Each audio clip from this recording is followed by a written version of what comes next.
Cristo está entre nós. Queridos irmãos e irmãs, todos os que acompanham o vlog Ortodoxia Brasil, neste vídeo falaremos sobre o terceiro concílio ecumênico, que foi o primeiro concílio de Éfeso, ou primeiro Éfeso.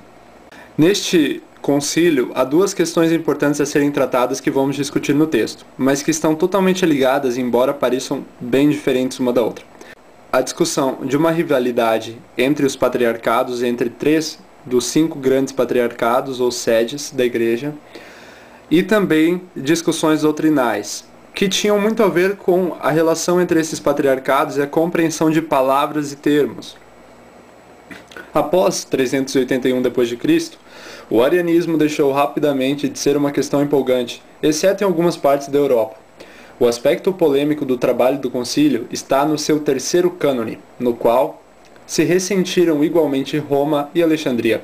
A velha Roma se questionava aonde as pretensões da nova Roma, Constantinopla, terminariam.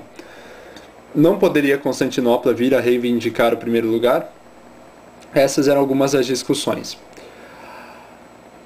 Mas o cânone era igualmente um desafio para Alexandria, que até então havia ocupado o primeiro lugar de importância no Oriente. Os 70 anos seguintes testemunharam um agudo conflito entre Constantinopla e Alexandria, e por um tempo a vitória foi para a última.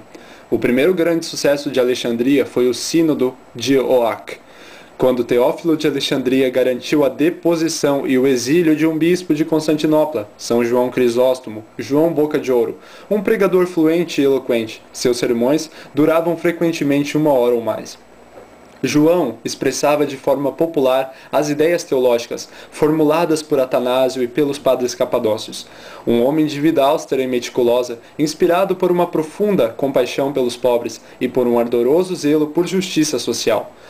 De todos os padres, ele talvez seja o mais amado na Igreja Ortodoxa e o que tem seus trabalhos mais lidos. O segundo grande sucesso de Alexandria foi conseguido pelo sobrinho e sucessor de Teófilo, São Cirilo de Alexandria, que provocou a queda de outro bispo de Constantinopla, Nestório, no terceiro concílio ecumênico realizado em Éfeso, 431 d.C. Mas, em Éfeso, havia mais em jogo do que a rivalidade de dois patriarcados. Assuntos doutrinais, adormecidos desde 381, despertaram de novo, centralizados agora não mais na Trindade ou nas 3 pessoas divinas, mas na pessoa de Cristo. Cirilo, o patriarca de Alexandria, e Nestório concordavam que Cristo era completamente Deus, um da Trindade, mas divergiam, por causa dos termos, em suas descrições de sua humanidade e em seus métodos de explicar a união de Deus e homem numa única pessoa. Eles representavam diferentes tradições ou escolas de teologia. Nestório cresceu na escola de Antioquia, mantida a integridade da humanidade de Cristo, mas distinguia tão enfaticamente a humanidade e a divindade que parecia correr o risco de terminar não com uma pessoa, mas com duas, coexistindo no mesmo corpo. Cirilo, o protagonista da tradição oposta de Alexandria, partia da unidade da pessoa do Cristo, antes que da diversidade de sua humanidade e de sua divindade, mas falava da humanidade de Cristo com menos empolgação que o antioquino. Qualquer uma das teses, se pressionada com força, levava ao mero desvio filosófico. Poderia tornar-se herética, e a Igreja necessitava de ambas para formar uma imagem equilibrada de todo o Cristo. Foi uma tragédia para o cristianismo que duas escolas, em vez de se equilibrarem mutuamente, entraram em conflito. Nestório precipitou a controvérsia se recusando chamar a Virgem Maria de Mãe de Deus, Theotokos do grego. Este título já era aceito na devoção popular, mas parecia a Nestório implicar uma confusão na humanidade de Cristo e sua divindade.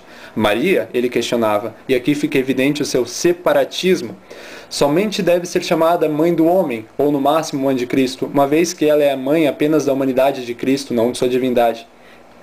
Cirilo, apoiado pelo concílio, respondeu com o texto: "E o Verbo se fez carne", São João, capítulo 1, versículo 4. Maria é a mãe de Deus, pois ela deu à luz o Verbo de Deus feito carne, ela não gerou o Verbo de Deus. A quem Maria deu à luz não era um homem vagamente unido a Deus, nem uma criatura superior, nem um mensageiro, mas uma única e íntegra pessoa, que é Deus e homem ao mesmo tempo.